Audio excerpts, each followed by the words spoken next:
Uno de los estudios de televisión más relevantes de España se encontraba en Madrid, donde un clima eléctrico recorría sus pasillos.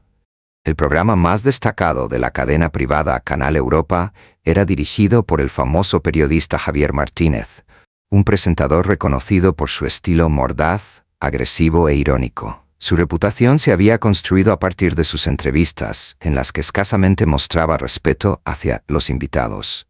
Sus detractores lo veían como un provocador que estaba más interesado en la controversia que en la verdad. Sin embargo, para el público de España y de Europa en general, Javier se volvió un símbolo del periodismo televisivo de gran impacto.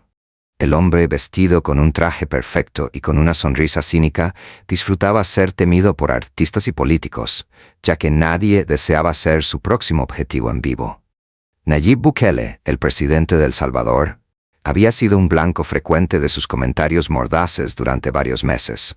En su programa, Martínez lo denunciaba por ser un dictador con Twitter, un showman de la política latinoamericana y un autócrata moderno. El presentador cada semana ofrecía extensos monólogos para menospreciar su forma de dirigir, su vestimenta e incluso a su familia, mientras la audiencia del estudio se reía y lo mofaba. No solo los partidarios de Bukele, sino también aquellos que pensaban que se habían cruzado límites éticos fundamentales, se sentían indignados por las burlas crueles hacia su esposa y su pequeña hija. No obstante, Javier era consciente de que la controversia atraía a la audiencia y que la cadena apoyaba su línea editorial, porque cada vez que hablaba de Bukele, los índices de rating se disparaban. La relación entre ellos se agudizó cuando Martínez admitió en su programa a políticos centroamericanos exiliados que habían competido con el presidente salvadoreño. En esas emisiones no solo se reiteraban antiguas imputaciones de corrupción y abuso de autoridad, sino que también se mostraban supuestas declaraciones manipuladas, creadas para arruinar la reputación de Bukele en el ámbito internacional. El presidente, que estaba acostumbrado a enfrentarse a las críticas externas, guardó silencio durante un tiempo. Su equipo le recomendó no hacerle caso a Martínez, ya que él era un showman de televisión cuya influencia se restringía a una parte del público europeo. Sin embargo, Bukele entendió que el perjuicio no solo se contabilizaba en la audiencia española. Cada parte del programa se reproducía en redes sociales con subtítulos y era distribuido por miles de opositores en El Salvador y en otras naciones. El veneno de la manipulación de los medios no conocía límites. Una noche, el presidente se mantuvo en silencio con una calma que escondía una tormenta interna mientras contemplaba al lado de su esposa Gabriela un segmento particularmente insultante en el que Martínez ridiculizaba la pronunciación de Bukele y enseñaba imágenes alteradas de su hija para provocar las carcajadas del público. Gabriela le cogió la mano, entendiendo lo que significa ser humillado públicamente. Bukele exhaló con fuerza y pronunció pocas palabras. Esto concluye aquí. Al día siguiente, en la Casa Presidencial de San Salvador, llamó a su equipo de comunicación y dispuso una estrategia sin precedentes. No vamos a responder con groserías o con la misma bajeza, dijo. Vamos a dar una respuesta honesta. Mostraremos al mundo lo que hay detrás de este hombre. Los consejeros se miraron con asombro. Conocían que Bukele manejaba la narrativa digital como pocos y que al plantear algo, lo hacía con una exactitud quirúrgica. Se decidió enviar un mensaje en vivo, a través de una cadena nacional e internacional, no solo para su pueblo, sino también para todos los que estaban siguiendo el espectáculo mediático de Javier Martínez. Mientras en Madrid se organizaba una nueva entrega de La Hora de Javier, el viernes por la noche, Bukele aparecía en todos los monitores de El Salvador, con un rostro sereno, casi melancólico, y sin la acostumbrada gorra que solía llevar a eventos públicos, se mostraba sobrio. Su voz, tranquila pero decidida, atrajo a millones de espectadores inmediatamente. Yo no hablo esta noche en calidad de presidente, empezó. Como esposo, como padre y como ser humano que ha presenciado la ridiculización de su familia, de su hija y de toda su nación en un programa que se autodenomina periodístico. Hablo. Por medio de decenas de plataformas digitales, entre ellas Facebook Live, Twitter y YouTube, la transmisión se expandió en segundos. Ya estaban en circulación por las redes sociales fragmentos del discurso de Bukele, mientras que en Madrid el programa de Javier daba inicio con la risa de su audiencia y el tono festivo habitual. La audiencia, que anteriormente respaldaba el sarcasmo del conductor, empezaba a notar una disonancia. Un hombre tranquilo, lleno de evidencias y razonamientos, frente a un espectáculo mediático que convertía la política internacional en un circo de burlas. El presidente Bukele siguió. Hoy quiero presentarles algo que son hechos, no opiniones. Y justo en ese instante, se mostraron documentos digitalizados en la pantalla detrás de él. Correos electrónicos, transferencias de banco y reportes internos de Canal Europa, que debido a las filtraciones de empleados anónimos, habían sido entregados al gobierno de El Salvador. Se descubrieron en ellos pagos procedentes de un conjunto de hombres de negocios relacionados con partidos opositores a El Salvador que se dirigían hacia la productora del programa de Javier. Las cantidades eran millonarias y su propósito era concretamente financiar una campaña sistemática de desprestigio en contra de Bukele. Esto no es periodismo, declaró el presidente en tono grave. Esto es corrupción enmascarada como libertad de prensa. El efecto fue instantáneo. El hashtag Martínez Expuesto se volvió una tendencia global en Twitter en cuestión de minutos. En los foros de la cadena española, miles de espectadores empezaban a solicitar aclaraciones. Lo que hasta hace unos días se creía una comedia de televisión, ahora se convertía en un escándalo de magnitudes internacionales. Sin embargo, Bukele no se quedó ahí. Con una expresión grave, presentó un segundo conjunto de pruebas. Testimonios de antiguos colaboradores de Javier Martínez que describían cómo el periodista había amenazado y despedido a aquellos que se oponían a ser parte de su cruzada personal contra algunos líderes políticos. Las grabaciones de audio que fueron transmitidas eran contundentes. El presentador requería a sus productores aplastar a Bukele, crear algo más atractivo y desprestigiarlo. La audiencia que seguía la transmisión en vivo desde Madrid se quedó atónita. Las redes sociales estallaron. Fuera Martínez, Bukele tiene razón y queremos la verdad eran expresiones que llenaban los comentarios. Manifestantes con pancartas improvisadas que exigían ética en el periodismo empezaron a reunirse frente al estudio de Canal Europa, ubicado en el centro de Madrid. Algunas personas portaban banderas de El Salvador como muestra de respaldo a Bukele. Mientras tanto, en el estudio de La Hora de Javier, el anfitrión trataba de continuar con su programa común. Las carcajadas sonaban artificiales y los aplausos del público sonaban apagados.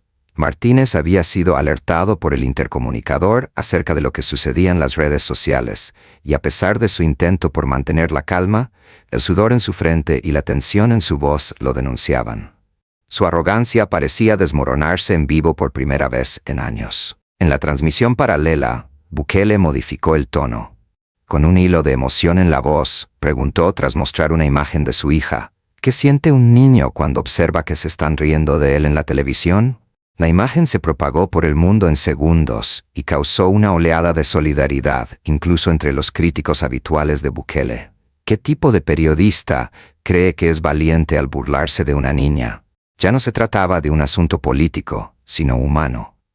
El final de su mensaje fue todavía más contundente. Mi objetivo no es vengarme, no quiero que echen a nadie. Lo único que quiero es que la verdad se conozca, y que la mentira y el ridículo no se usen jamás más como armas contra familias inocentes. Con estas palabras, Bukele se puso de pie, agradeció a los presentes y concluyó la transmisión. La noticia se propagó como una bomba en todos los portales de noticias del mundo. El escándalo era la noticia que todos sabrían: CNN, BBC, El País y Le Monde. En cuestión de horas, el programa de Javier Martínez pasó de ser un suceso televisivo a transformarse en el centro de una crisis tanto corporativa como mediática. Algunos patrocinadores decidieron anular contratos publicitarios y empezaron a emitir comunicados pidiendo aclaraciones. Canal Europa, que hasta ese momento había apoyado ciegamente a su estrella, organizó una reunión urgente con sus ejecutivos. La primera jugada resultó ser devastadora, aunque la batalla apenas había empezado. Javier Martínez estaba a la defensiva por primera vez, mientras Bukele no se presentaba como un político acorralado, sino como un padre, esposo y líder que había convertido un ataque personal en una lección pública de dignidad y verdad. Las horas después de la transmisión de Nayib Bukele en Madrid fueron un torbellino de caos y expectativa. Las protestas de los ciudadanos frente al edificio de Canal Europa aumentaban a medida que la noche continuaba. Hasta hace poco, solo veían el programa de Javier Martínez como un espectáculo irreverente. Hoy, la palabra manipulación retumbaba en los cánticos y carteles. El hashtag Martínez Expuesto en las redes sociales lograba cifras récord de menciones, incluso por encima de asuntos políticos y deportivos que normalmente lideraban la agenda europea. Los ejecutivos de Canal Europa se mantenían en una reunión de crisis en sus oficinas. Los documentos que Bukele había expuesto en su cadena internacional no solo perjudicaban al presentador principal, sino también a la propia estructura corporativa de la cadena, que había facilitado, estimulado e incluso patrocinado una parte de esas operaciones mediáticas. Algunos ejecutivos sostenían que los archivos presentados por Bukele eran falsos. Sin embargo, otros, con la voz entrecortada, admitían que gran parte de esos correos habían llegado a sus escritorios. La amenaza era clara. Si no actuaban con rapidez, la reputación de la empresa se iría al traste. A la vez, Javier Martínez estaba en su camerino con el maquillaje todavía fresco y la ropa arrugada. En los hombros nunca antes había sentido una carga tan pesada. Él era el que antes intimidaba a presidentes, artistas y empresarios con su voz. Ahora, en cambio, era el interrogado silencioso del público. Prendió su teléfono celular y se topó con una avalancha de mensajes. Insultos, burla, pero además súplicas urgentes de sus productores para que respondiera. Su primer impulso fue de ira. «Este dictador no me va a hundir», decía, golpeando la mesa con el puño cerrado. No obstante, una sección de él, en sus entrañas, empezaba a entender que su inmunidad mediática se había acabado. El día siguiente, las primeras páginas de los periódicos españoles y europeos no trataban de nada más. «Bukele pone en evidencia a Javier Martínez», era el título del Mundo. Le Figaro escribió: «Periodismo o corrupción, el debate abierto después de las revelaciones en El Salvador». Hasta los medios que eran críticos con Bukele tuvieron que reconocer que las pruebas eran serias y no podían ser descartadas. La narración había cambiado. Ya no se trataba de un presidente extravagante y autoritario, sino del padre que había protegido la honra de su familia y de su país con documentos y tranquilidad. Las calles de El Salvador despertaron con un ambiente festivo. Miles de personas se reunieron en espacios públicos frente a pantallas gigantes para volver a ver la transmisión de Bukele. El orgullo nacional estaba en su punto más alto, y la imagen del jefe de Estado, que ya era popular, llegaba a ser casi mítica. Se llevaron a cabo caravanas de vehículos en San Salvador, las cuales estaban adornadas con banderas y mensajes de aliento. Siempre triunfa la verdad, no está solo Nayib. Era como si el presidente de un solo golpe hubiera alterado la narrativa mundial que había estado intentando convertirlo en una caricatura durante años. Javier Martínez optó por tomar la ofensiva en Madrid. Con el objetivo de retomar la iniciativa, convocó a su propio programa esa noche.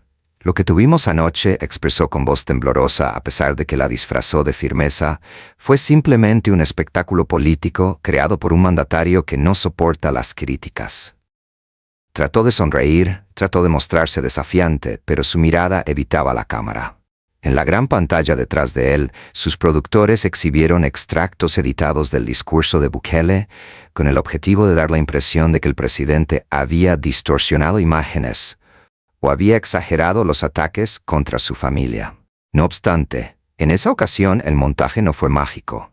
La audiencia que observaba desde su hogar había visto el discurso completo en línea y estaba al tanto de la manipulación. Los comentarios en redes eran devastadores. «Más mentiras. Ya no te creemos. Tú eres el que manipula, Javier». La traición de sus propios aliados fue lo que Javier no previó. Un conjunto de excolaboradores, al observar que las pruebas de Bukele habían causado un gran revuelo, optó por comunicarse con otros medios. Confirmaron en entrevistas a medios independientes que, de hecho, recibían órdenes directas para burlarse y difamar a Bukele. Una exproductora, entre sollozos, contó cómo la presionaban para producir partes donde se hacía burla de la hija del presidente de El Salvador. «Siempre me sentí humillada como ser humano», admitió, «pero si me negaba, me despedían». Estas afirmaciones, que se propagaron de manera masiva, asestaron un golpe casi letal a la credibilidad del presentador. El Parlamento español tuvo que debatir el caso en una sesión extraordinaria debido a la enorme magnitud del escándalo. La necesidad de investigar la eventual financiación ilegal de programas televisivos para manipular la opinión pública mundial fue un punto en el que parlamentarios de diferentes partidos estuvieron de acuerdo. Javier Martínez, por primera vez, ya no era intocable. Lo que inicialmente parecía ser un enfrentamiento individual entre un periodista español y un presidente extranjero se había transformado en una cuestión estatal que abarcaba la ética, la política y la libertad de prensa a nivel europeo. En San Salvador, Bukele seguía con precaución la evolución de los sucesos. Él conservaba la calma, aunque su equipo festejaba los triunfos mediáticos. Esto no es una lucha contra un hombre, les recordó. Esto es una lucha contra un sistema que piensa que tiene la capacidad de manipular la verdad y no rendir cuentas. Si uno o dos de ellos caen, el sistema hará un esfuerzo por reconstruirse. Debemos estar listos para lo que viene. Esa noche, Bukele realizó una corta pero conmovedora transmisión para dirigirse a su país. Con tono de reflexión expresó: ellos trataron de hacer reírse de mi hija. No obstante, lo que no comprendieron es que al tocar a una familia, se toca el corazón de un pueblo. Esta batalla no es únicamente mía. Es de cada salvadoreño que alguna vez fue silenciado, menospreciado o no escuchado. El pueblo contestó con una ovación virtual que se propagó por las redes.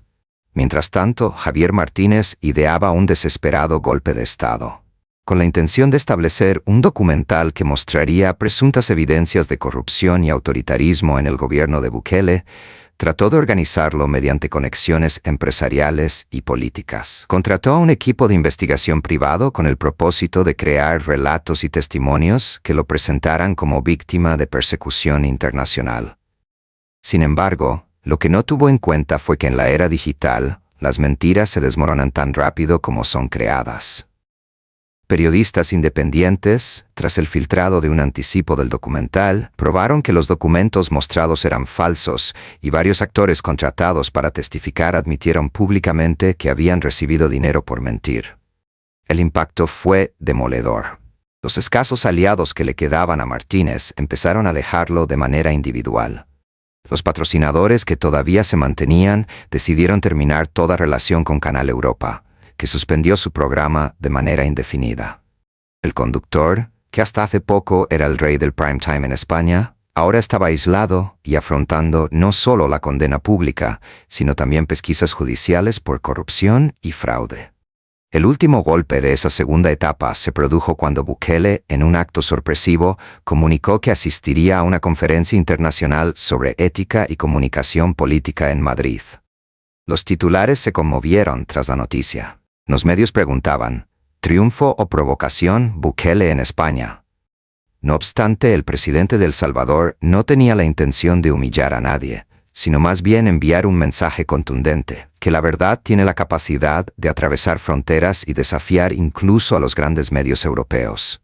Al aterrizar el avión presidencial en Barajas, centenares de salvadoreños que viven en España aguardaban con banderas y canciones de apoyo. Saludó a la multitud y se dirigió a la conferencia después de bajar con paso firme.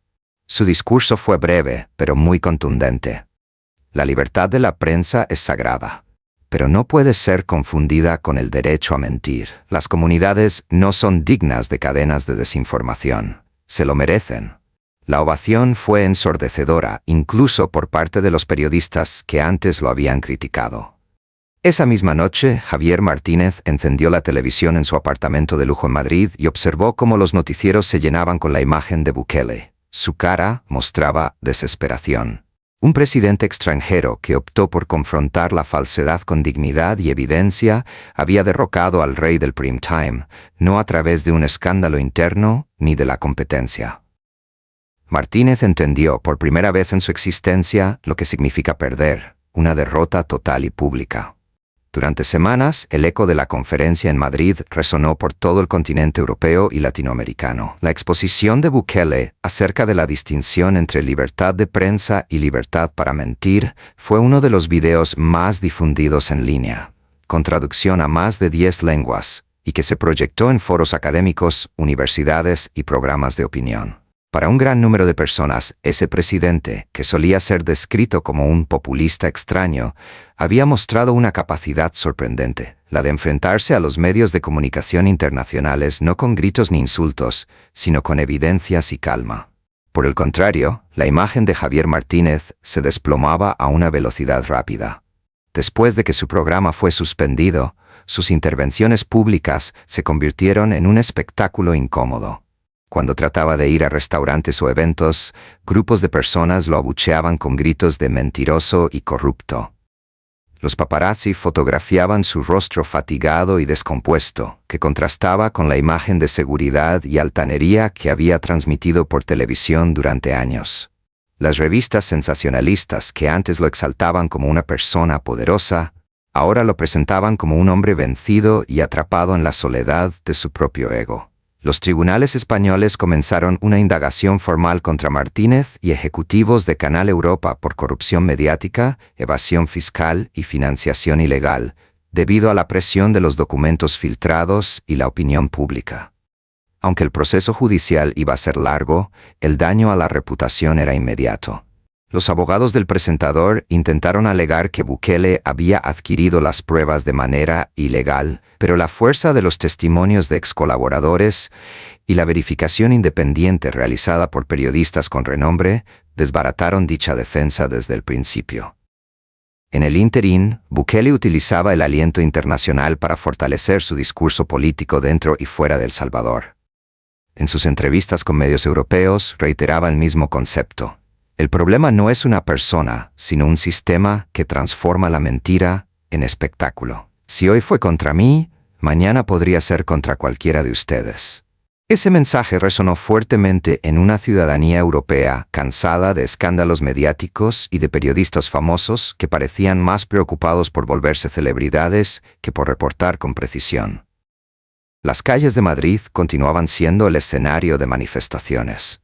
No solo los salvadoreños en el extranjero marchaban esta vez, sino también grupos españoles que reclamaban una prensa más ética y transparente. Las pancartas tenían el siguiente mensaje: periodismo con dignidad, la verdad no se vende y no más payasos con micrófono. Se veía por toda la ciudad el rostro caricaturizado de Javier Martínez, representado como un bufón. El hombre que había convertido el sarcasmo en su arma predilecta, ahora era blanco de ese mismo sarcasmo. No obstante, en lugar de aceptar su derrota, Martínez empezó a tramar un desesperado plan. Decidió que el único modo de recuperar parte de su poder era atacar otra vez, mientras estaba encerrado en su departamento, con la barba crecida y rodeado de botellas vacías. Se comunicó con antiguos aliados políticos del Salvador, que habían patrocinado su campaña de desprestigio, y les sugirió coordinar un evento televisivo secreto transmitido en streaming para descubrir a Bukele. Su propósito ya no era persuadir a todos, sino que sembrar las dudas necesarias para disminuir el respaldo que había conseguido el presidente. Un estudio pequeño en las afueras de Barcelona fue rentado por los conspiradores. A pesar de que la producción fue modesta en relación con la de Canal Europa, Martínez creía que aún podía influir a un sector del público con su retórica. En el evento mostró a supuestos testigos que decían haber sido acosados por el gobierno de Bukele. No obstante, una vez más, las inconsistencias se hicieron patentes. Algunos testimonios procedían de individuos con antecedentes penales y otros eran contradictorios. Asimismo, la transmisión fue interrumpida en tiempo real por usuarios de redes sociales que empezaron a desmentir cada afirmación utilizando datos validados. En vez de rescatarlo, la estrategia lo sumergió más. Los memes crueles aumentaron. El circo de Javier, mentiras en alta definición, payaso en transmisión en vivo. El público, que antes se reía con él, ahora lo hace de él. Y lo que más dolía, viejos compañeros de la televisión de España empezaron a alejarse públicamente, criticando su desviación ética y exigiendo un periodismo que no arruinara vidas por unos cuantos puntos de rating. Bukele, por otro lado, no respondió atacando o utilizando sarcasmo. Desde San Salvador lanzó un tuit breve y contundente. La verdad no necesita alzar la voz, solo requiere paciencia. Muchos lo interpretaron como una señal de que el presidente había ganado tanto la batalla moral como la mediática. En los días posteriores, una escena imprevista emocionó a la opinión pública. Como parte de su agenda internacional, Bukele visitó una clínica pediátrica en Madrid con médicos y delegados locales. Una niña española de aproximadamente 7 años, al verlo rodeado de cámaras, le hizo una pregunta inocente. ¿Por qué en la televisión decían cosas feas de ti?, preguntó. Bukele, sonriendo con ternura y poniéndose a su altura, contestó. Porque a veces, cuando la gente no comprende lo que haces, crea relatos para asustar a los demás. Pero no llegué aquí para que me quieran en la tele, sino para que ustedes tengan fe en el futuro. Esa respuesta, registrada por un periodista independiente, se difundió rápidamente y contribuyó a reforzar la imagen de Bukele como un líder humano que sabe lidiar con la crueldad mediática con dignidad y empatía. La soledad de Javier Martínez se tornaba insoportable en ese contexto. Los bancos le cerraban cuentas por sospechas de actividades ilegales. Sus viejos amigos no contestaban sus llamadas y su rostro se veía en portadas, pero no como un símbolo de poder, sino de deterioro. Con el ánimo de disculparse y limpiar su nombre, pidió una entrevista exclusiva en un medio digital pequeño como un acto de desesperación. Allí, delante de una cámara simple y sin el glamour de los grandes estudios, se echó a llorar. Jamás quise hacerle daño a nadie, balbuceó. Solo cumplía órdenes, me equivoqué. Sin embargo, sus palabras sonaban huecas, muy tardías y muy convenientes. El público no perdonó. Los comentarios realizados durante la transmisión fueron crueles. ¿Y ahora pides perdón? ¿En qué lugar estaba tu humanidad cuando te reías de una niña? Es demasiado tarde, Javier. Lo que tenía que ser su intento de redención terminó siendo la ratificación de su caída ineludible. Por otro lado, en El Salvador, la narrativa se convertía en un símbolo de la nación. Siguiendo el ejemplo de Bukele, las escuelas educaban a los niños acerca de la importancia de confrontar la falsedad con veracidad. Las universidades organizaban foros acerca del papel de las redes sociales en la defensa de la dignidad humana y sobre la ética periodística. La imagen del presidente, más allá de la política, se veía como un modelo de resistencia ante el poder mediático global. Sin embargo, el punto culminante aún no había llegado. En España, un tribunal estableció el día para la primera audiencia judicial en contra de Javier Martínez y otros ejecutivos de Canal Europa. El caso se transmitiría parcialmente en vivo, y todo el mundo podría ver al hombre que había sido intocable durante años sentado en el banquillo de los acusados. La expectativa era inmensa. No se trataba, por primera vez, de un programa de televisión con guión, sino de un juicio real que contaba con jueces, abogados y evidencias contundentes. Bukele fue convocado a declarar como testigo, no porque fuera una obligación, sino porque los abogados pensaban que era esencial oír de su propia voz lo que había experimentado en la campaña mediática en su contra. El presidente admitió, no como un acto de venganza, sino como una obligación con la verdad. No voy a testificar en contra de un hombre, dijo, sino en contra de un sistema que piensa que puede jugar con la dignidad humana sin consecuencias. La noticia de su participación en el juicio atrajo aún más la atención mundial. Se anunciaban emisiones especiales en periódicos, estaciones de radio, canales de televisión y plataformas digitales. La disputa entre Martínez y Bukele, que había empezado como un espectáculo televisivo a replete de burlas, ahora llegaba al área sacra de la justicia. Lo que ocurriría pronto generaba en la audiencia mundial una gran expectativa. Era palpable la tensión en el aire de Madrid. A escasas semanas del juicio, los alrededores de los tribunales se abarrotaban de personas curiosas, reporteros y manifestantes. Algunos solicitaban justicia contra la corrupción mediática, mientras que otros pedían libertad de expresión sin restricciones. No tanto por la persona de Bukele, sino por la discusión acerca de los límites de la manipulación y de los medios. Toda España parecía estar dividida. En su vacío apartamento, Javier Martínez revisaba repetidamente los documentos que sus letrados le habían proporcionado. Su mente estaba colmada de miedo. Por primera vez, entendía que ya no era cuestión de su programa, ni de su carrera, ni siquiera de su orgullo. Era acerca de su libertad. Y eso, al igual que la verdad, era algo que no podía manipular ni con un chiste ni con un aplauso grabado. En Madrid, el amanecer del día del juicio fue diferente. La ciudad, habituada al bullicio diario, se despertó con un aire de solemnidad expectante.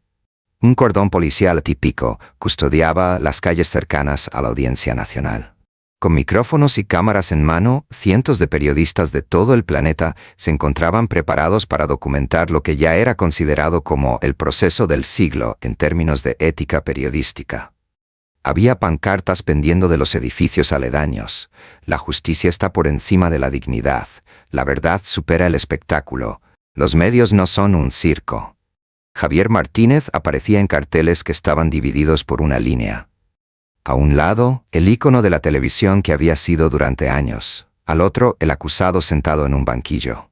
Un auto negro se paró frente al tribunal a las 9 de la mañana. Las cámaras se movieron con frenesí. Nayib Bukele, rodeado de una pequeña comitiva y diplomáticos, aparecía.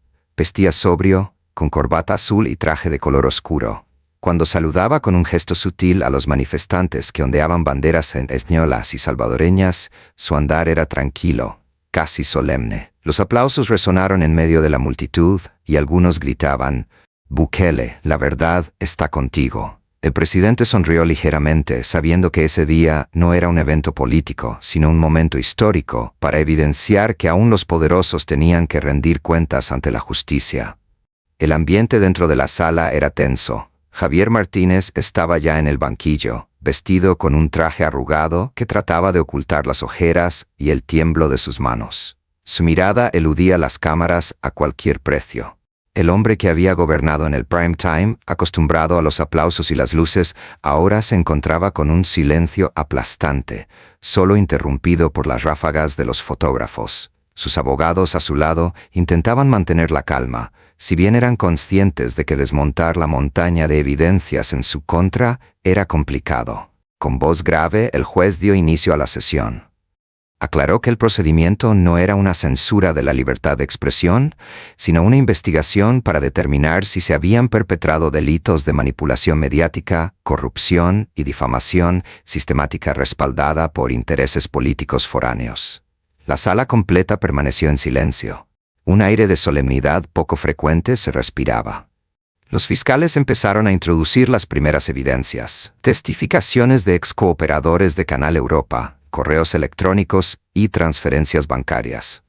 La pantalla del tribunal mostraba documentos mientras se explicaba meticulosamente la forma en que los pagos se habían realizado, desde grupos de negocios asociados a partidos de oposición en El Salvador hacia la compañía productora del programa de Martínez. Los números eran evidentes, las fechas concordaban y las indicaciones escritas en los correos electrónicos no permitían la duda. Fomentar ataques contra Bukele, incluir detalles personales para burlarse de él, exhibir fotos manipuladas de su familia. Cada palabra que se leía en voz alta era como un martillazo que lo hundía más. Javier se movía nervioso con las manos y presionaba los labios mientras estaba en su asiento. Con cada documento que se mostraba, sus esfuerzos por mantener la compostura se desmoronaban.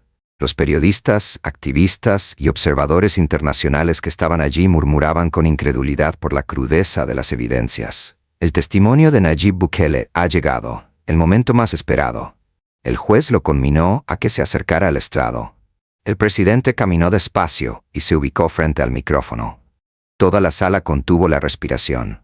Bukele empezó hablando con voz baja y pausada, como si estuviera en una conversación privada y no ante un tribunal lleno de gente. «Yo no estoy aquí en mi calidad de jefe de Estado», dijo.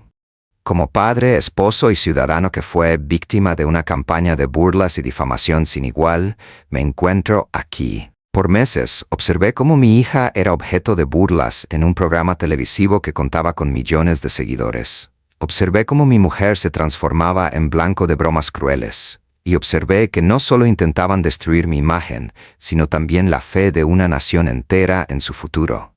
Un murmullo resonó en el salón. El ambiente estaba tenso, pero él hablaba con serenidad. Bukele continuó, esta vez proyectando en una pantalla las imágenes alteradas que Martínez había difundido en su programa. Al observar que se habían manipulado las imágenes de su hija para hacer reír a la audiencia, la sala estalló en un murmullo de indignación. «Esto no es libertad de expresión», añadió Bukele con determinación. «Esto es violencia psicológica, un entretenimiento que está camuflado de corrupción». El juez solicitó calma.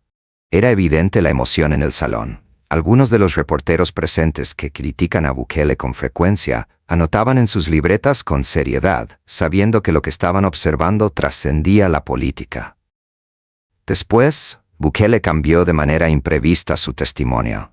En vez de atacar directamente a Javier, discutió la influencia de los medios en la época digital. Hoy no importa tu lugar de residencia. Una falsedad expresada en Madrid puede perjudicar a un niño en San Salvador. Un ataque camuflado como una broma puede atravesar océanos en cuestión de segundos y hacer daño a familias completas. No se trata de un conflicto entre un presidente y un periodista. Se trata de un problema a nivel mundial. ¿Qué futuro estamos creando si dejamos que el entretenimiento prevalezca sobre la dignidad humana? En la sala se hizo un silencio reverencial.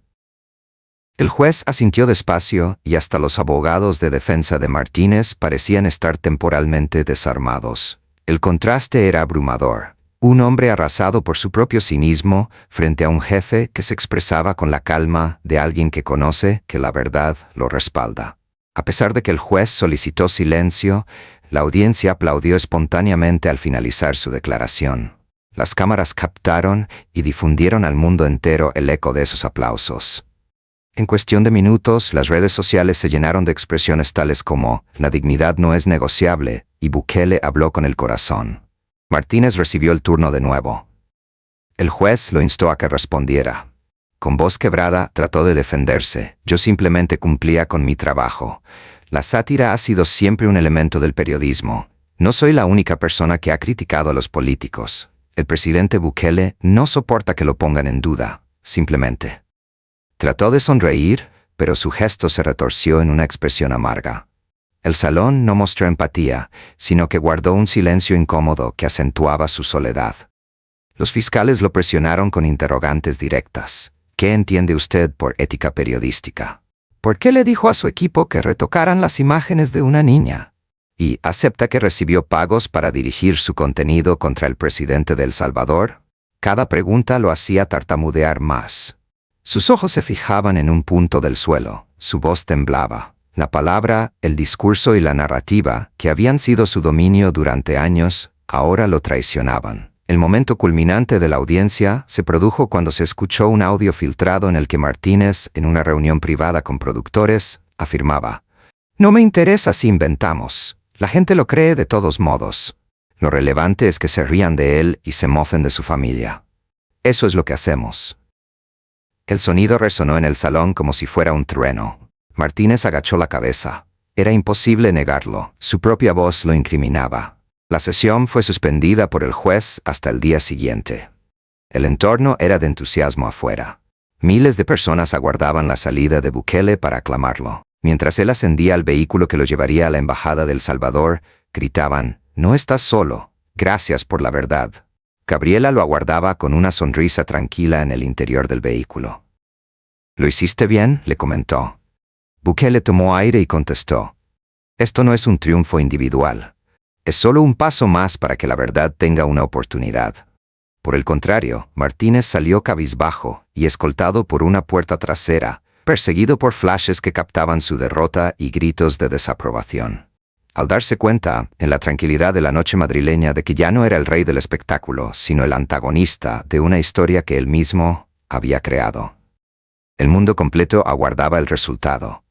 El juicio estaba apenas iniciándose, pero la balanza ya aparentaba estar desequilibrada.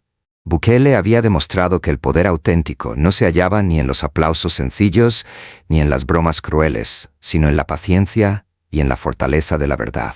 En Madrid, la mañana del fallo fue gris y fría. Mientras la expectación aumentaba en torno a la Audiencia Nacional, la ciudad parecía contener el aliento. Las calles ya estaban llenas desde temprano. Los manifestantes que llevaban banderas de España y El Salvador se entremezclaban con reporteros que esperaban ansiosos cada pormenor. Los medios de comunicación emitían en vivo desde todos los rincones, y la etiqueta juicio histórico ya era un fenómeno global en las redes sociales. En la sala, la tensión era tan intensa que se podía cortar con un cuchillo. Javier Martínez, notoriamente deteriorado, se sentó en el banquillo de los acusados con la vista perdida. Su pelo, que antes estaba peinado para la televisión, ahora parecía despeinado y sus ojos rojos revelaban noches de insomnio. Los murmullos que se escuchaban a su alrededor no eran de respeto, sino de compasión combinada con desprecio.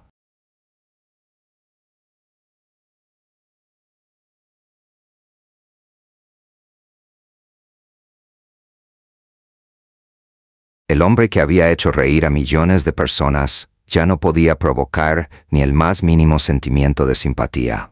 Los magistrados se sentaron y la sala quedó en silencio. Con una voz grave y solemne, el presidente del tribunal empezó a leer la resolución. Aclaró que el caso no se enfocaba en la censura o en restringir la crítica política, sino en una red de corrupción y abuso de poder mediático. Durante semanas se habían aportado evidencias contundentes como transferencias bancarias, correos electrónicos, testimonios de exempleados y especialmente grabaciones de audio en las que Javier daba instrucciones para manipular la información y burlarse de los familiares de Bukele. Todo eso constituía un patrón sistemático e intencionado. El juez fue concluyente. El señor Javier Martínez es declarado culpable por este tribunal de manipulación de los medios con fines corruptos, infracción de la ética profesional y difamación agravada. Se le prohíbe de forma indefinida desempeñar cargos en el periodismo y se le impone una condena de 4 años de prisión, con la opción de que ésta disminuya si tiene buena conducta. Un murmullo resonó en el salón. Si bien no se trataba de una pena muy severa en términos de tiempo, el verdadero impacto estaba en la inhabilitación. Javier había dejado de tener lo que había marcado su vida: su voz pública, su poder en los medios. Martínez mostró un rostro contraído. Trató de levantarse para protestar, pero sus propias palabras lo traicionaron en la memoria común. Su abogado le pidió que se mantuviera tranquilo, tocándole el brazo, pues sabía que cualquier actitud arrogante solo haría que la percepción de un hombre ya derrotado fuera peor. Las cámaras enfocaban cada tic en su cara, cada lágrima que estaba a punto de caer. El juez, en ese momento, invitó a Nayib Bukele para que pronunciara unas palabras finales. El mandatario de El Salvador se levantó y se dirigió hacia el podio con un andar decidido. El silencio se volvió total. Quizás de revancha, todos aguardaban un discurso victorioso. Sin embargo, Bukele sorprendió. Hoy no gana Nayib Bukele, inició con voz tranquila. La verdad prevalece hoy. Durante meses aguantamos ataques, mentiras y burlas que se presentaban como diversión. Sin embargo, lo que más me dolió no fue la crítica política, sino el esfuerzo por humillar a mi hija y a mi esposa. Una sentencia no elimina ese dolor. Se detuvo y miró a los jueces, a la prensa, a los espectadores. Sin embargo, yo no llegué aquí para hacerle daño a nadie. Vine para mostrar que incluso los más poderosos deben rendir cuentas. Y hoy, frente a ustedes, quiero expresar que perdono a Javier Martínez. Un murmullo resonó en el salón. Nadie lo anticipó. El presidente Bukele siguió. El perdón no implica el olvido. Significa liberarnos del rencor. Implica mostrar que nuestra batalla no es por venganza, sino por dignidad. Mi familia merece respeto. A su vez, cada pueblo tiene derecho a que la verdad prevalezca sobre la manipulación. Pero si el día de hoy me quedo con resentimiento, entonces este juicio no habrá tenido ningún propósito. Javier fue enfocado por la cámara. Sus ojos, hasta ese momento secos y tensos, empezaron a llenarse de humedad. No sabía hacia dónde mirar. Lo desarmaba más que cualquier condena la compasión imprevista. Sus manos se movían temblorosas. El hombre que había burlado a todos no podía ahora mantener la mirada de quien le ofrecía el perdón. El juez cerró la sesión después de agradecer a Bukele sus palabras. Fuera, una multitud estalló en aplausos. Justicia. Bukele, un modelo de dignidad, vociferaban mientras el presidente abandonaba el tribunal. Lo rodeaban las cámaras, los micrófonos intentaban obtener una declaración de él, pero solo dijo: hoy no festejemos mi triunfo, celebremos que la verdad sigue siendo importante. Y se fue. Orpheus de Estrella. En tanto, Javier Martínez fue llevado por una puerta lateral con las manos esposadas y la cabeza agacha. Los cronistas que alguna vez lo habían venerado ya no buscaban sus palabras, sino su imagen de derrota. Su descenso era completo. Univisión Europa eliminó todos sus programas, las plataformas digitales retiraron sus contenidos y los patrocinadores que lo habían mantenido se dieron prisa por borrar cualquier vínculo con él. En cuestión de horas, había dejado de ser un referente mediático para convertirse en un paria social. Bukele no participó en celebraciones o recepciones esa noche. En vez de eso, fue a un hospital infantil en Madrid, donde se encontraban niños de El Salvador siendo atendidos médicamente.